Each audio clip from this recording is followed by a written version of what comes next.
पिता का लाडला और अद्भुत सपने। यूसुफ अपने पिता याकूब के 12 बेटों में से 11वें बेटे थे। याकूब यूसुफ से सबसे अधिक प्रेम करते थे और उन्होंने उसे एक रंगीन अंगरखा कोट ऑफ मैनी कलर्स भी दिया था। इस वजह से उसके बड़े भाई उससे बहुत जलते थे। मामला तब और बिगड़ गया जब यूसुफ ने 2 सपने देखे। पहले सपने में भाइयों के अनाज के पूले यूसुफ के पूले के सामने झुक रहे थे। दूसरे सपने में सूरज, चांद और 11 तारे, जो उसके माता पिता और भाइयों को दर्शाते थे, उसे प्रणाम कर रहे थे। इन सपनों ने भाइयों की ईर्ष्या को नफरत में बदल दिया। 2 विश्वासघात और गुलामी। एक दिन जब यूसुफ अपने भाइयों के पास गया तो उन्होंने उसे मारने की योजना बनाई।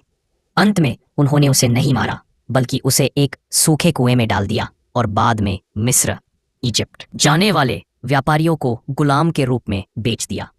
भाइयों ने यूसुफ के रंगीन कोट को बकरी के खून में डुबो दिया और पिता याकूब से झूठ बोला कि यूसुफ को किसी जंगली जानवर ने के घर बेच दिया गया। ईश्वर यूसुफ के साथ था, इसलिए वह जो भी करता सफल होता। लेकिन पोतीपर की पत्नी ने यूसुफ पर झूठा आरोप लगाया, जिसके कारण यूसुफ को जेल में डाल दिया गया। जेल में भी यूसुफ ने अपना भरोसा नहीं खोया। वहां उसने राजा के पिलाने हारे और पकाने हारे बेकर के सपनों का सही अर्थ बताया। 4 सत्ता में उदय।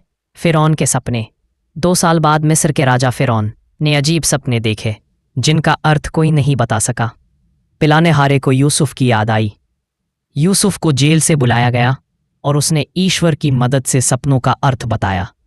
अर्थ: मिस्र में 7 साल भारी समृद्धि, अच्छी फसल होगी और उसके बाद 7 साल भयंकर अकाल पड़ेगा। फिरौन यूसुफ की बुद्धिमानी से इतना प्रभावित हुआ कि उसने यूसुफ को मिस्र का प्रधानमंत्री, गवर्नर बना दिया।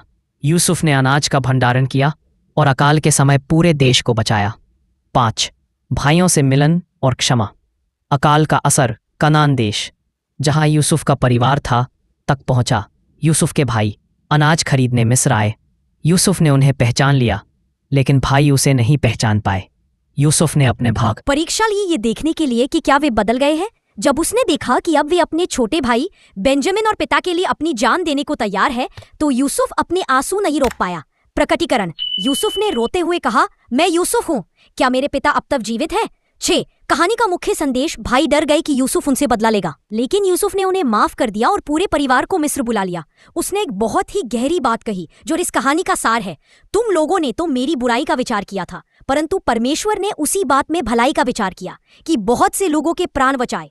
उत्पत्ति 50:20। इस कहानी से सीख: ईश्वर का नियंत्रण, परिस्थितियां चाहे कितनी भी बुरी क्यों ना हो। कुआं, गुलामी, जेल, ईश्वर का हाथ हमेशा अपने लोगों पर होता है। क्षमा, फॉरगिवनेस। यूसुफ के पास बदला लेने की शक्ति थी, लेकिन उसने माफ करना चुना।